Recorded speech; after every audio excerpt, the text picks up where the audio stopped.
Kolleejjii East Africa yeroo dhiyoo keessatti maqaa gaarii kan argate kolleejjiin East Africa barnoota qulqullina qabuu fi sadarkaa isaa eeggate barsiisuu irratti argama.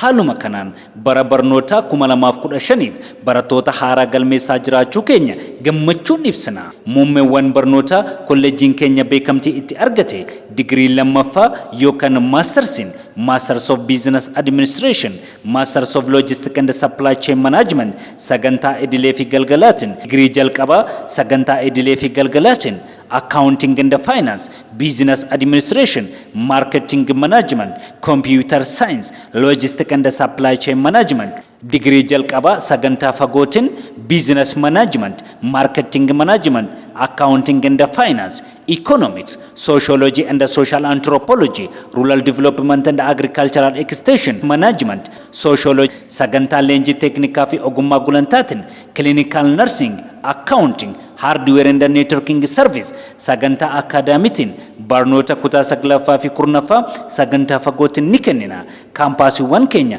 Adaamaa, Yaabelloo fi Adoolatti akkaataa ulaagaa ministeera saayinsii fi dhaabbilee barnoota olaanoo fi dhaabbanni leenjii teeknikaa fi ogummaa Oromiyaa baasen galmee irratti argamna.